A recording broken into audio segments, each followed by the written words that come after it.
I went for a walk and coffee with this dude who I talked to on Tinder when I cheated this last week and started talking on Tinder. And I was like, okay, I'm gonna stop. I'm not chatting on Tinder. I'm violating my rules. I'm risking my sobriety. I'm going to shut it down. But one guy messaged me who I like, so I gave him my number, and I was texting with him for a little bit, and I was like, oh, I really like him. And he asked me out, and I said I was going to go on a secret date and like not tell anyone. It was like, Kara, don't do that. That's a really bad plan. So I shut it down and was like, I'm sorry. Here's what I'm doing. I can't do it. He was totally fine, really respectful of it, and was like, that's really cool that you're doing that.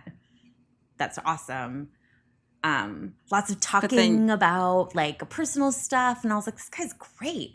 And my friend Ashley, when Ashley and Jenna came over to work on my resume on Saturday or on Sunday, Ashley was like, wait, aren't you just risking exactly what we were talking about, where you're gonna like him so much that then when you have sex with him, you're not gonna be able to judge if the sex is that good because you're already going to like him too much. And I was like, oh shit, especially if I keep talking to him until January. Like, I'm going to be like in. That's where basically like betrothed in Civil War era. I was like, that's like an unbreakable bond. And I was like, yeah, shit, I need to shut that shit down. So I actually met him for coffee and like to go for a walk around. I needed to stop. So I actually met him in person. Because I was like, well, I need to see how concerned I need to be. If I need to be like, oh, I really like you and I need to stop talking to you immediately. Or maybe I don't like him at all and it's not even an issue. And I met him and turns out I was like,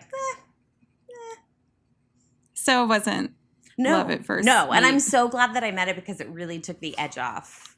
Oh, good. And made it so like, oh, this is not even a thing for me.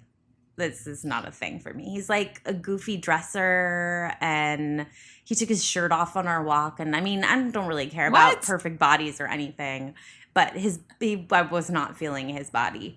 And why would he do that? I don't know. Just to be like, he was hot. I guess, but he's like, he's 40. He doesn't have an amazing body. That's just not a move I would ever. I know. It threw me off a little bit too. I was like, okay, if you feel comfortable with that, I guess we're taking our clothes off in public now. I guess I'm not going to tell you how to live your life, but okay. Sure. That's like ideal when they do like mood killing stuff like that when you're trying to break it off. It was great. And he told a bunch of jokes that weren't funny and some that were offensive. And I was like, okay, fair enough. And since we're not publishing this, I can just say it. He had a disgusting mouth. Ew. He had a grody mouth. Like, he doesn't take good enough care of his teeth, and he has one of those mouths that collects too much spit in the corners and, like, spit streamers from top to bottom lip. And I was just I can't feel erotic feelings about that mouth. I don't even know if I can get close to that mouth. That's ground zero for erotic feelings. And if you can't even get above that. I know. It's just some mouths are disgusting. Yeah, I know what you mean. I look at, oh man, this one girl that I worked with at my last job, we were like a 3-person sub department. She was like the grossest girl. I try not to body shame girls ever because it's a bad mentality to let myself hang out in. Yeah.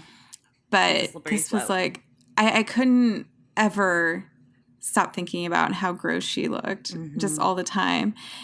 It wasn't even a hygiene thing, although her hair was frequently very greasy and like plastered to her head.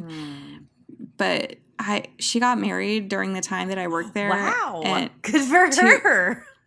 Well, to a guy that they like they got hooked up together in church, like with a matchmaker or something. And they got engaged like maybe 6 months after they started dating. And her wedding pictures were bad and dumb and just a world I don't want to be part in because it makes me feel low and bad, And I had the thought about her so frequently. How can anyone like fuck her? How can anyone make out with her?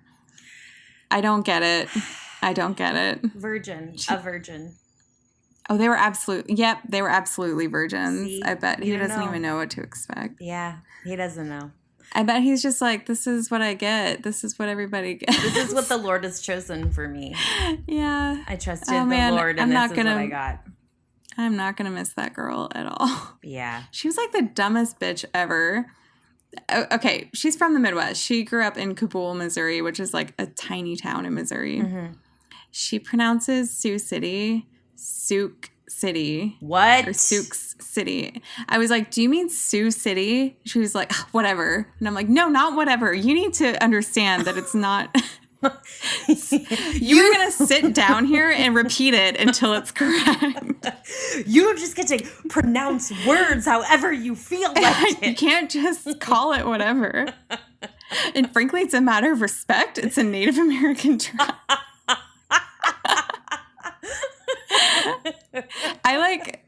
That was like unforgivable to me. Yeah. You grew up in the fucking Midwest and you can't pronounce Sioux City. Yeah. Give me a fucking break, bitch. Yeah.